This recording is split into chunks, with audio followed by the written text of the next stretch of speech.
Art, art অর্থ কি বলেন? শিল্প। আজকে আমরা পড়ব মডেল 6। আর্ট মানে শিল্প। ইজ জেনারেলি, ইজ মানে হয়, জেনারেলি মানে সাধারণত বা সাধারণভাবে, আন্ডারস্টুড এটাকে সাধারণত বোঝা হয় as an expression. As an expression মানে কি বলেন? এটা একটা প্রকাশ, বহিঃপ্রকাশ। কিসের?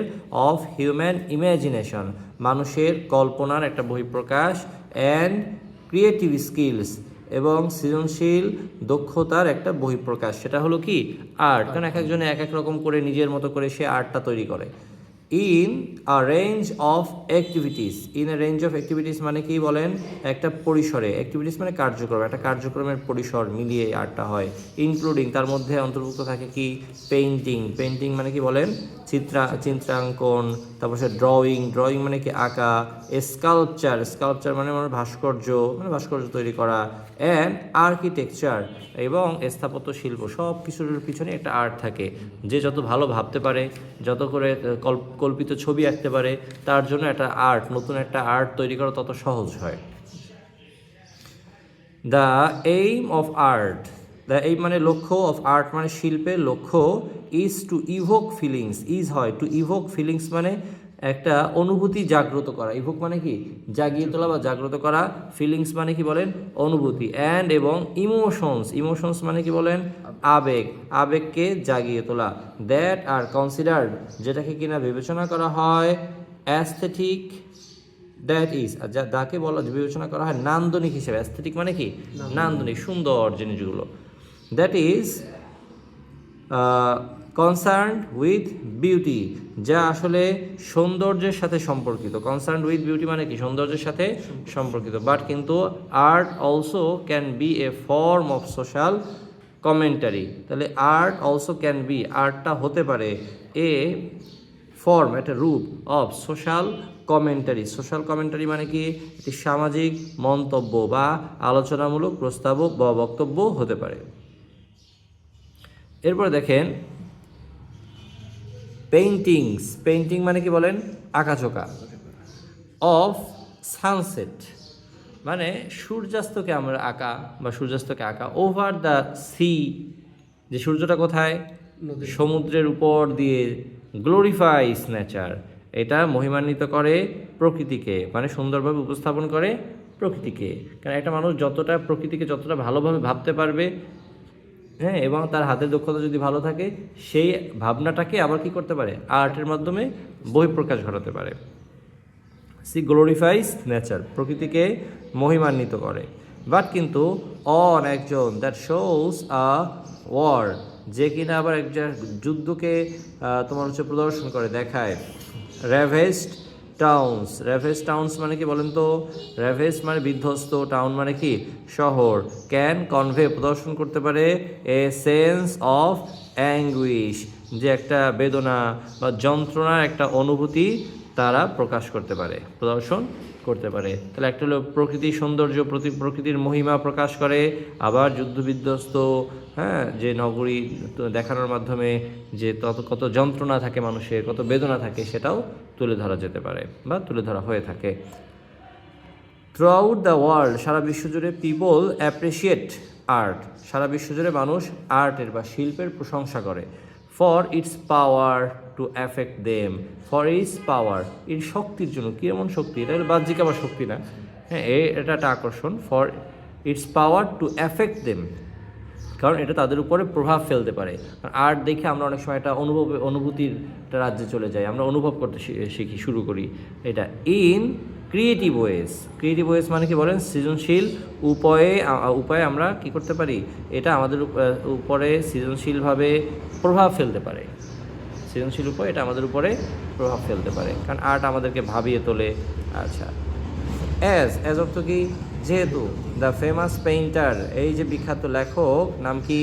পাবলো পিকাসো সেইড, সে বলেছিলেন দ্য পারপাস অফ আর্ট, এই শিল্পের যে উদ্দেশ্য, is washing the dust of daily life of our souls, যে এর উদ্দেশ্যটা হলো ওয়াশিং, ধুয়ে ফেলা, দ্য ডাস্ট মানে ধুলোকণাগুলো, যা তো ময়লা আবর্জনা আছে সব কিছু ধুয়ে ফেলা, অফ ডেইলি লাইফ মানে দৈনন্দিন জীবনের সব কিছু ধুয়ে ফেলা, অফ দূরে সরিয়ে ফেলা, আওয়ার সোলস, আমাদের আত্মা থেকে যত ময়লা আবর্জনা আছে দৈনন্দিন জীবনে সব কিছুকে ধুয়ে ফেলা। এটা হলো কিসের উদ্দেশ্য? আর্টের উদ্দেশ্য। এটা হলো কার মতামত? এটা হলো পাবলো পিকাসো এর অভিমত। পাবলো পিকাসো এর অভিমত। এরপরে আর্ট, শিল্প। ইন আওয়ার কান্ট্রি, আমাদের দেশে শিল্প হ্যাজ আ লং হিস্ট্রি, শিল্পের আমাদের দেশে একটা লম্বা ইতিহাস রয়েছে। শিল্পের আমাদের দেশে একটা লম্বা ইতিহাস রয়েছে।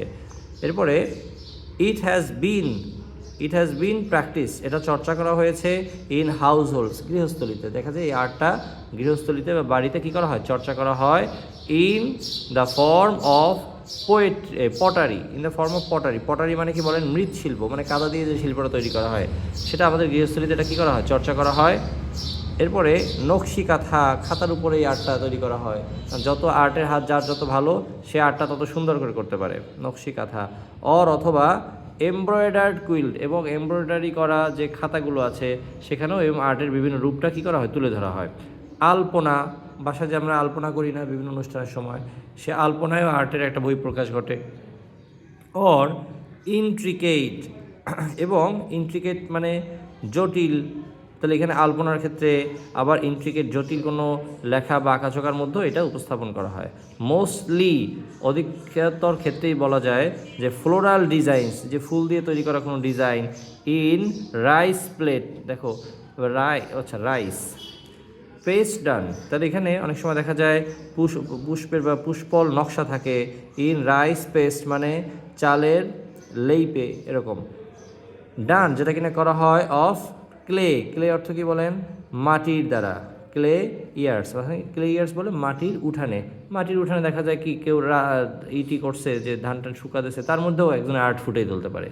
এক একজনের আর্টের ধরন এক এক রকম। একটা কৃষক দেখা যায় খেতে ধান চাষ করছে, সেই ধানের লাগানোর ক্ষেত্রেও অনেকের প্রতিচ্ছবি তোমার ফুটিয়ে তুলতে পারে, কারণ এটা হলো এক একজনের শৈল্পিক গুণ এক এক রকম। এবং শকার কি বলা আছে? শখের বাড়ি বলি না, যে শখের হাড়ি অর পেইন্টেড আর্থেন পটস, তাহলে তারা অনেক সময় কী করে? শখের হাড়ি তৈরি করে। অথবা পেইন্টেড মানে আঁকা আর্থেন মানে তোমার হচ্ছে এখানে মাটির বুঝাইছে, হ্যাঁ। পট মানে হাড়ি, যেরকম রং করা মাটির হাড়ি। এবং দেয়ার লিডস মানে এবং তাদের ঢাকনাগুলো তৈরি করা। কারণ দেখা যায় কি আগের যে মাটির পাত্রগুলো আছে সেটার ঢাকনাগুলো আছে, তো প্রত্যেকটার উপরে কী থাকে? সুন্দর করে ডিজাইন করা থাকে। যদি এখন আস্তে আস্তে এটা হারিয়ে যাচ্ছে, হ্যাঁ। ওই যে আওতা থাকতো, প্লেট থাকতো, হ্যাঁ, তারপর হচ্ছে বাসন কুসন যেগুলো থাকতো, সুন্দর সুন্দর করে ডিজাইন করা ছিল। তার মানে এটাও একটা আর্টের একটা অংশ। This are examples of folk art, যে এই সকল হলো উদাহরণ অফ ফোক আর্ট, মানে হচ্ছে লোকশিল্পে, সাধারণ মানুষের দ্বারা তৈরি শিল্পের এটা হলো একটা উদাহরণ। বাট কিন্তু there is another form of art, শিল্পের আরও একটা রূপ আছে, ধরন আছে। হুইচ ইজ কল্ড, যেটাকে কিনা বলা হয় মডার্ন আর্ট, আধুনিক শিল্প বলা হয়। হুইচ, যা কিনা ওস ইটস অরিজিন, যা কিনা ওস মানে ঋণী বা সূত্রপাত হয়, ইটস অরিজিন এর উৎসের প্রতি তারা ঋণী থাকে। টু দ্য ইন্ডাস্ট্রিয়াল রিভলিউশন, কোন দিকে বলেন? শিল্প বিপ্লব থেকে। ইন ওয়েস্টার্ন ইউরোপ, যেটা শুরু হয়েছিল কোথায়? ওয়েস্টার্ন ইউরোপে মানে পশ্চিম ইউরোপে। In the middle of 19th century, যে 1900 শতকের মাঝামাঝি সময়ে। এবং দ্য চেঞ্জেস মানে পরিবর্তন। ইট ব্রড, যেটা এই পরিবর্তনটা বয়ে এনেছিল। ইন টেকনোলজি, কোন ক্ষেত্রে? প্রযুক্তির ক্ষেত্রে একটা পরিবর্তন এনেছিল। এডুকেশন, শিক্ষার ক্ষেত্রে পরিবর্তন এনেছিল শিল্প বিপ্লবের পরে এটা। তারপরে হচ্ছে ম্যানুফ্যাকচারিং, যে উৎপাদন শিল্পের উপরে একটা পরিবর্তন এনেছিল। অ্যান্ড কমিউনিকেশন, যোগাযোগের উপরে একটা বড় পরিবর্তন এনেছিল। এটাও একটা শিল্পের একটা ধারা। আমরা যা কিছু তৈরি করি, মানুষের যারা সৃষ্ট সব কিছুই একটা শিল্পের অংশ, আর্টের একটা অংশ। যে কোনো জিনিস, তুমি ঘর তো স্বাভাবিকভাবে এটা বানাই ফেলতে পারো, কিন্তু সেই ঘরটা তো এখন মানুষ শৈল্পিক উপায়ে বিভিন্ন কারুকার্য নকশার দ্বারা তৈরি করে, তাহলে ওইখানের মধ্যে একটা আর্টকে ফুটাই তোলে, তাই তো? দেখা যায় রাস্তা নির্মাণ করে, তার মধ্যে একটা আর্ট ফুটাই তোলে। প্রত্যেকটা জিনিসের মধ্যে একটা আর্টের একটা বৈশিষ্ট্য থাকে বা শিল্পের একটা বৈশিষ্ট্য থাকে। মডার্ন আর্ট মানে কি? আধুনিক শিল্প। রিজেক্টেড মানে কি? বর্জন করেছিল, প্রত্যাখ্যান করেছিল ট্রেডিশনাল আর্ট ফর্মস, গতানুগতিক শিল্পের রূপটাকে প্রত্যাখ্যান করেছিল। মডার্ন আর্ট, আধুনিক আর্ট আসছে কী করছে, এটাকে প্রত্যাখ্যান করেছে। অ্যান্ড এবং began to create new types of artistic expression, began শুরু করলো, to began new types of, তাহলে এখানে কী করলো, বিগ্যান টু ক্রিয়েট সৃষ্টি করা শুরু করলো new types of artistic expression, শৈল্পের মানে শৈল্পিক বিভিন্ন বহিঃপ্রকাশ তারা তৈরি করা শুরু করলো, নতুন নতুন বিষয়গুলো নিয়ে আসলো। ইউজিং স্টাইলস, বিভিন্ন শৈলী বা স্টাইল বা নতুন ধরনের মাধ্যমে, তারপর টেকনিক্স কিছু কৌশলের মাধ্যমে, কালার্স এটা আনছে রঙের মাধ্যমে, অ্যান্ড ম্যাটেরিয়ালস এবং বিভিন্ন উপকরণের মাধ্যমে, that could adequately reflect, that could যা কিনা পারে অ্যাডিকুয়েটলি যথাযথভাবে রিফ্লেক্ট মানে প্রতিফলিত করতে পারে, হ্যাঁ কি প্রতিফলিত করে, the spirit of the time, সময়ের যে একটা তেজ মেজাজ সেটা প্রতিফলিত করে, যে এক একটা সময় এক একটা বিষয় নিয়ে আসে। সময়ের একটা বৈশিষ্ট্য আছে, এক একটা সময় একটা বিষয় উদ্ভাবন করে এটা।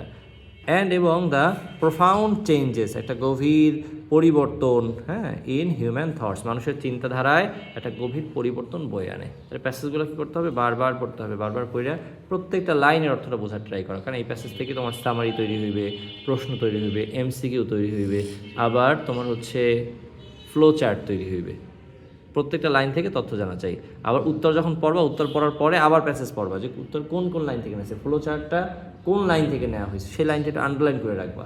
লাভটা কী হবে, তোমার প্যাসেজ সম্পর্কে আরও ভালো আইডিয়া থাকবে। তোমার প্যাসেজে তোমার 3টা জায়গায় প্যাসেজ থাকে ইন্টারমিডিয়েটে, অতএব এই প্যাসেজটা কী করতে হবে, একদম ভালো মতো পড়তে হবে।